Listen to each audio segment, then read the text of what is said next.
No se diga más por Top Latina. Vamos a darle la bienvenida de una vez a nuestro próximo invitado, el senador por la provincia de Altagracia, Toriquín. Bienvenido. Barón Duluc. Gracias por invitarme a su prestigioso programa. Gracias por estar acá, senador. Gracias. Muchos temas como siempre y hoy menos tiempo del de costumbre, pero yo quisiera en lo personal, si ustedes me permiten, mis compañeros. Claro. Hoy es tema porque fue la principal información del periódico El Día en su portada, el tema de las estafas inmobiliarias, los fraudes inmobiliarios. Y ellos en su trabajo periodístico de hoy reúnen a varias personas del sector haciendo un llamado al Congreso a que se legisle para evitar los pareciera cada vez más frecuentes fraudes inmobiliarios. ¿Cómo lo ve usted? Usted es senador de una provincia donde el auge de la construcción es probablemente el mayor. No sé si comparable con la capital, pero hay muchísimos proyectos en construcción en la provincia. ¿Usted cree que hace falta efectivamente una ley? ¿Se está trabajando en eso?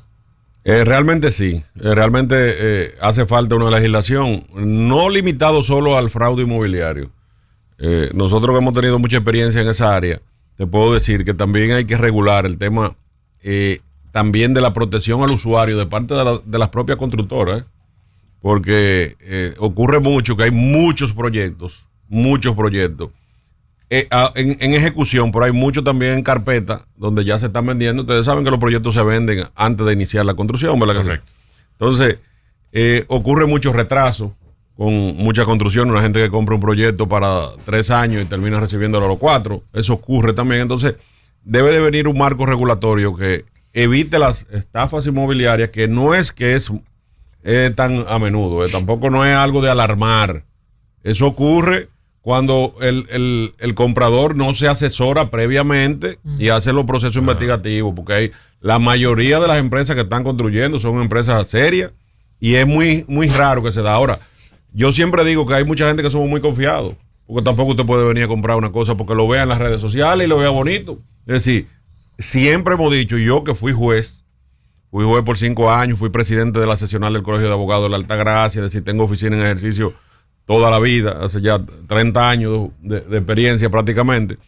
Y te puedo decir que siempre que hay una estafa, no solamente esos fraudes inmobiliarios a través de las redes, sino que ocurría mucho también estafas reales, ¿verdad? Con gente que hacían un negocio físico y estafa. Siempre lo normal era que no se asesoraban. Yo a veces he dicho y siempre decía, me sorprendía, yo decía, ¿cómo personas que vienen de otros países desarrollados, hacer inversiones de millones de dólares, a veces terminan con unos abogados que tú dices, ¿cómo cayó en manos de esa gente? Por ignorancia, no saben. Ignorancia. Otros terminan, también que se da mucho, de que usan al abogado del mismo vendedor. Es decir, hay muchas cosas que tú dices, no tiene lógica, no tiene sentido. Siempre que tú vas a una oficina de abogado de prestigio, que es fácil investigar cuáles son, no tiene problema porque te hacen una investigación previa. Julia mencionaba el tema de la diáspora, que muchas veces terminan eso mismo, engañados por temas inmobiliarios. ¿Cuál es el regulador del sector inmobiliario? ¿A dónde puede dirigirse una persona que se sienta estafada? Como en el caso, por ejemplo, de instituciones financieras. Usted puede ir a un sitio o al otro. En el sector inmobiliario, ¿a quién acude uno? Ya es un tema eminentemente judicial, es lo básico que se hace. Generalmente está la asesoría previa de las oficinas de abogados y cuando ya tú tienes el problema también es un tema judicial que tú vas con el abogado, un tema ya a los tribunales a demandar las resoluciones de los contratos, la rescisión o los daños y perjuicios correspondientes. Y en ocasiones también la vía penal. Estafa, abuso de confianza, cualquier tipo de tipología penal que tú entiendas que califica. Pero lo que yo decía, y en mi experiencia también he dicho, debe de haber, y ahora de hecho estoy haciendo un trabajo, yo de manera personal como senador, estoy haciendo un trabajo, estuve en esta semana consultando los países que están regulados eso. Sorprendentemente eso se lo dejan al sector privado, tú sabes, realmente no hay tanta regulación de parte del Estado. Ustedes saben que generalmente el Estado tiene una política liberal de que regulan cosas, pero la gente, al final, el ciudadano común es que toma sus decisiones. Pero la esencia del Estado Social Democrático y de Derecho, que es el nuestro a partir de la Constitución del 2010, es que el Estado también intervenga en ese tipo de cosas. Entonces, ¿qué significa eso? Que en ocasiones yo he visto publicidad de proyectos que tú sabes de antemano que hay problemas, de proyectos que tú ves que se está vendiendo por redes sociales, que se está vendiendo publicitando hasta con vallas en terrenos que no son del mismo propietario, que todavía, que tú sabes que hay litis, que hay muchísimas situaciones. Y yo mismo decía antes, óyeme, pero debe de haber una forma que el propio Estado intervenga para paralizar ese tipo de publicidad. El Estado no lo hace realmente. El sistema que tenemos actual no lo hace. Si tú puedes la publicidad engañosa. Exacto. Quizá pro consumidor ahí pudiera intervenir. Sí, hay algunas leyes, pero no hay leyes, no hay artículos que vayan de manera directa en eso. Eso es lo que yo he estado, el trabajo que he estado investigando en estos días, precisamente por eso, para ver si presentamos algún proyecto, o a menos que algún otro senador lo haga antes que nosotros, pero estamos trabajando en eso. Y eso hay que regular. A lo mejor no hace falta una nueva ley, sino meter un artículo más al Código Penal, a ver si algún día... No, a mí me parece. De hecho, hay proyectos, mira, a veces en la zona hay proyectos en ocasiones que tú mismo dices, esto está raro. Uno mismo dice, está raro, y uno incluso a veces, yo en otras funciones públicas que he tenido, he intervenido con otros ministerios, oye, pero investiguen eso, porque eso está raro, pero realmente los ministerios no se apoderan ellos mismos de oficio. Claro. Es decir, no hay un autoapoderamiento como ocurre en materia penal cuando son delitos de acción pública. En estos casos parece como que siempre tiene que haber una parte que haya sido perjudicada, afectada. Entonces, yo digo, es mejor tratar de evitar que haya gente afectada. Y más un país como nosotros, que hay tanta inversión extranjera. Entonces, nosotros mismos tenemos que decir, no podemos dejar que la cosa llegue al final de que la persona se sienta afectada, sino que hay que tratar de regular. O sea, que si tú ves algo sospechoso, el propio Estado Dominicano, imagínate el Ministerio de la Vivienda, Obra Pública, Turismo, los propios ayuntamientos, que cuando vean una situación sospechosa de un proyecto, que ustedes saben cuál, uno mismo, hasta con sentido común, tú te das cuenta, que están vendiendo tal sitio, tú dices, pero ahí no hay playa, ¿cómo es? Eso, pero si no nos dábamos cuenta que Mantequilla nos estaba estafando. Espérate. Pero miren, óigame, realmente yo lo que creo que debe de haber asesoría también con la gente, no sé, una campaña. No es posible que una gente llegue, a la provincia de Altagracia llegó el otro día una financiera, un proyecto, que te estaban pagando 20% mensual. Tú de una vez tienes que saber que eso es un problema. Ay, no, pero hay y gente se fueron con miles de millones de pesos de ciudadanos altagracianos. Y duraron un año operando. Entonces, todavía nosotros, dicen, todavía aquí, como dicen, hay indios. Hay indios. Y eso no puede ser. Que lo estafaron con óyeme, pero lo grande es que tú ves gente empresario, que tú dices, pero este es un tipo. ¿Cómo cayó? Este es un tipo que debe de tener conocimiento. Si te están pagando un 20% mensual, ¿quién paga eso? Dime. La ambición omnubila. Ahora, senador, uno de los temas que ustedes ahora en el Senado van a estar luego de la entrada de la magistratura de la legislatura, el tema de la Cámara de Cuentas, que se le enviará a ustedes las ternas por parte de la Cámara de Diputados y la comisión que estudió este tema. ¿Cuáles son las perspectivas? ¿Cuáles son los plazos? ¿Qué sigue? ¿Cuándo recibirían? ¿Y cómo sería el tema de la conformación de la nueva Cámara de Cuentas? Bueno, es un tema, tú sabes, que se decide a nivel colectivo, ¿verdad? Que realmente no es una decisión unipersonal, ni te puedo decir, ahora mismo hay una comisión, que es la Cámara de Diputados, que está conociendo eso, y ellos enviarán eso y uno elegirá.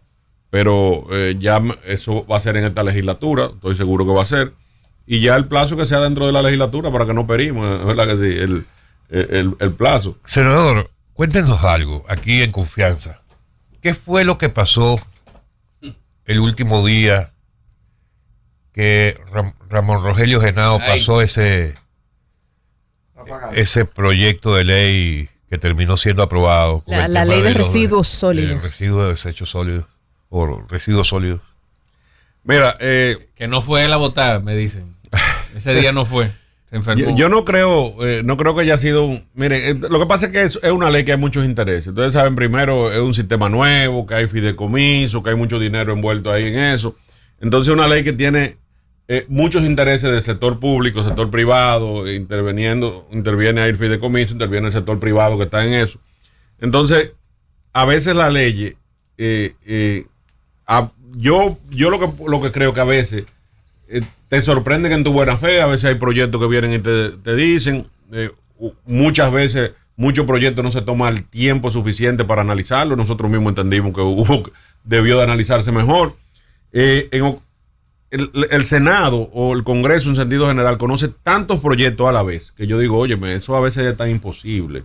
Tú no puedes conocer, de una comisión salir huyendo para otra. Es decir, tener 20 proyectos en una comisión. Entonces, generalmente hay muchos proyectos que tú confías en la decisión de la comisión, que tú sabes que primero se hace un estudio previo a una comisión y muchas veces tú no lo analizas a fondo. Entonces, yo lo que le decía, debemos de analizar más a fondo, porque tú confías, si designan una comisión de 6 senadores que tú confías en ellos y están analizando un proyecto, tú entiendes que lo analizaron bien y muchas veces se vota sin el debido estudio a profundidad de cada uno de los basado proyectos. En lo que emite la comisión. Determina la comisión. Entonces, muchas veces te sorprenden en buena fe, hay un tema que no se estudia lo suficiente, no se debate lo suficiente, y yo creo que fue lo que ocurrió. A ustedes termina pasándole como le pasa a los clientes de los proyectos inmobiliarios. Eso pasa. Algunos proyectos inmobiliarios. Hay un tema que usted estuvo tocando, Cholitín, que es una resolución, Cholitín, algo muy importante para la provincia que usted representa, y es que esta es la única provincia que tiene 2 peajes. Y señora, hay que hacer algo. Ya se cumplió, el gobierno tuvo el retorno de inversión de la autopista del Coral. No solo que tiene 2 peajes. Yo decía, lo que pasa es que en la provincia de la Altagracia, tú tienes, dentro de la misma provincia, tú tienes varios peajes. Para tú ir a Valladolid tienes que pagar peaje, que de la provincia, pero para ir a Punta Cana tienes que pagar peaje. Entonces, eso es lo que yo decía, que parecía sencillo, pero no generalmente. Tú me buscas qué provincia tiene 2 peajes internos para andar internamente en tu provincia. La única. Entonces, por eso yo dije que había que analizar esa situación mejor. Adicional. ¿Y se puede? ¿Es viable quitar ese otro peaje?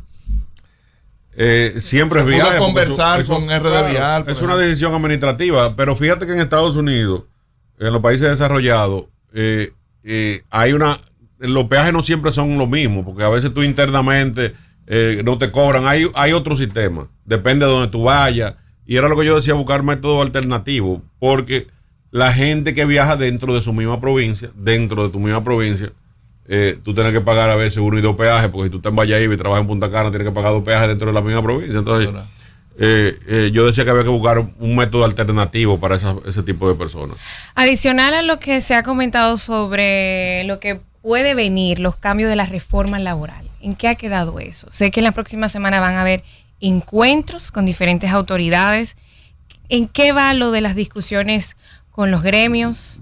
Mira, las discusiones van al ritmo que deben de ir perfectamente. Ahora mismo hemos tenido un receso porque la legislatura, ustedes saben que la legislatura tiene plazo, inicia ahora el 27 de febrero de nuevo, y nosotros ya tenemos en carpeta una serie de instituciones, grupos de abogados, algunas personalidades como el Defensor del Pueblo que tiene una propuesta. De nosotros de manera personal como senador, incluso y como abogado, tenemos algunas modificaciones también que queremos introducir al proyecto desde el punto de vista procedimental. Y es lo que yo le decía, tenemos del 92 con el código, hemos sobrevivido, es decir, tampoco hay que sacocharlo. No es que tampoco se quede en el olvido como el Código Penal, pero vamos a darnos el tiempo necesario para uno sacar un código como debe de ser.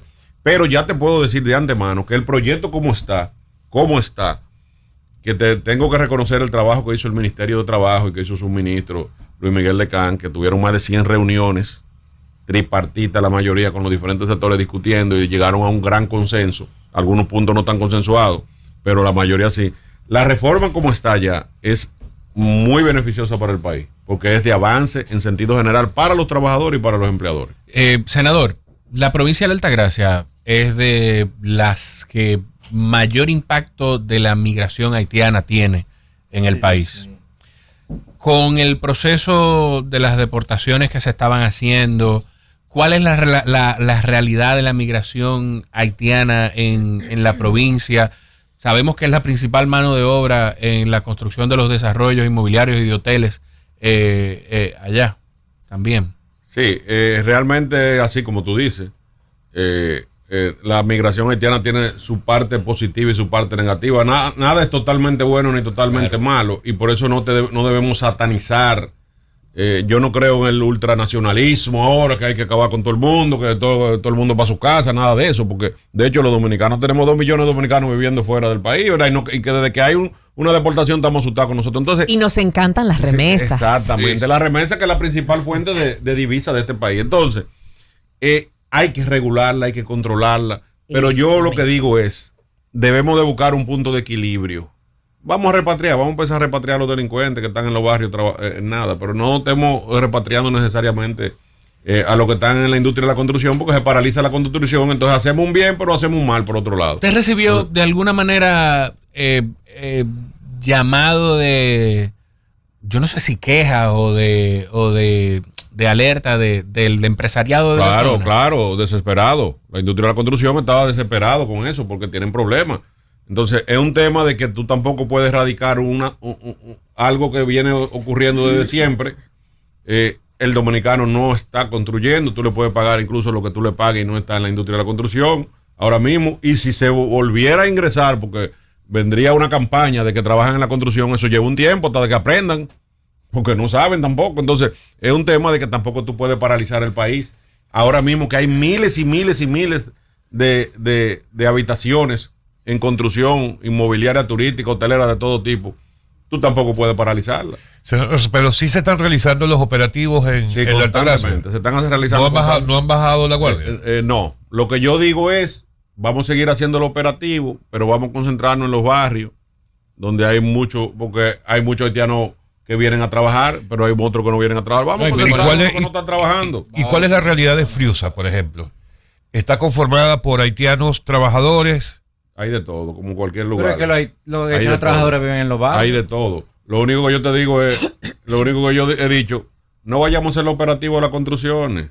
Vamos a hacerla en los barrios tal vez, o en los colmadones que hay también. Vamos a hacerlo ahí. Los delivery, la mayoría. Es decir, no hagamos los operativos necesariamente en una industria ahora mismo que es, ahora mismo no hay forma de cómo sustituirla de golpe y porrazo. Eso lo puede sustituir, pero poco a poco. Pero y también vamos a invitar a esos que construyen con mano de obra ilegal. Claro, que se regularicen. A formalizarlo y acompañar a esas personas en esos procesos. Lo estamos haciendo. Nosotros incluso se conformó. Que no es todo el mundo que lo hace tampoco. Ahora mismo nosotros estamos integrados en una alianza empresarial turística altagraciana, ALETA, su sigla. Sí.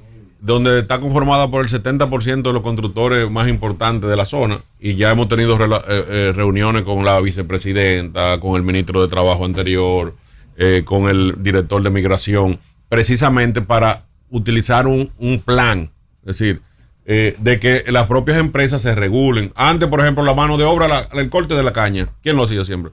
Los haitianos, y estaba regulado. Es decir, el Central Romana le daban visa de trabajo, venían, los regulaban, incluso cuando terminaban, volvían otra vez, y habían comunidades organizadas, los batelles que funcionaban muy bien y todo. Entonces, lo que hay que hacer el gobierno es hacer un gran plan, que es lo que le hemos planteado a las diferentes autoridades, con el propio sector, que ellos mismos digan, necesitamos 100. Claro. Ok, le dan su visa, vienen, regulan, y si tienen que ir se van. Esta gente está trabajando aquí. Están trabajando, estamos regulados. Porque al final.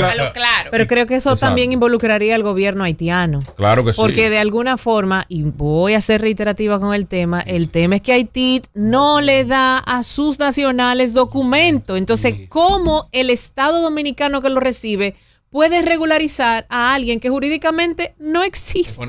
Sí, hay muchos problemas de eso. Pero siempre, miren, hay hasta registro biométrico. Eso hay empresas ahora mismo, hay empresas constructoras que tienen registro biométrico de los trabajadores que tienen. Sí. Porque ellos mismos necesitan saber quiénes tienen ahí. Porque los propios interesados de que estén regulados son las propias empresas. Porque ha ocurrido muchísimas veces que vienen y matan uno ahí adentro. Un haitiano de eso que tú no sabes ni dónde buscarlo, ni quién es. Entonces debe de haber. Mandárselo. Claro. Mire, ¿y qué respuesta han recibido de parte de la vicepresidenta, el exministro de Trabajo, que eso podría concretarse? Claro que sí. Se está trabajando y se está haciendo un plan sobre eso. Y yo creo que sí, que al final se va a resolver. Tú sabes que a veces los problemas se enfrentan así de golpe, vamos a acabarlo y después hay que buscarle un bajadero. Dura la vice, está de trabajo. Y la conformación de la mesa, que tiene ahora un nuevo componente, la mesa tripartita, que tiene a un nuevo ministro de Trabajo. Sí. ¿Qué opinión le merece? ¿Cómo fue el recibimiento en esta primera reunión que tuvieron hace unos días? Bueno, nosotros no hemos participado porque la gente a veces confunde el trabajo que estamos haciendo en el Senado de la reforma laboral con el Consejo Consultivo del Trabajo para el tema del aumento salarial. No tiene nada que ver una cosa con la otra. A veces ligan que eso están negociando por aquí, pero son cosas diferentes. Una cosa es el aumento salarial, que eso lo hacen ellos allá, ¿verdad? Comité de salario. Y otra cosa es el código. Otra cosa es el código de trabajo que está conociendo el Congreso, que eso no tiene nada que ver una cosa con la otra. Vámonos a lo político. Para el 2026 va a haber un cambio de autoridad. Pero para cerrar con eso, ya se está ventilando algunos cambios de los posibles candidatos a la Secretaría General del partido, también a la presidencia.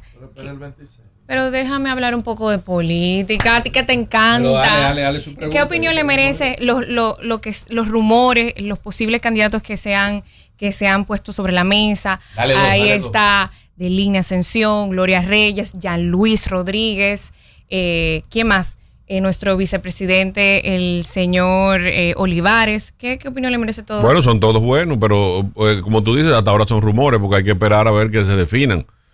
Pero hasta ahora lo que tú has mencionado son excelentes. Yo creo que cualquiera puede asumirlo. El presidente aparentemente va a ser el presidente del partido, ¿verdad? Y creo que sería una buena decisión. Pero hay que esperar a que se definan las candidaturas, lo primero. ¿No aspira nada a algo? Gracias por estar con nosotros. Gracias a ustedes aspiraremos. Bueno, el senador de la Altagracia, Rafael Barón Duluc, Cholitín, con nosotros, amigos. No se diga más por Top Latina.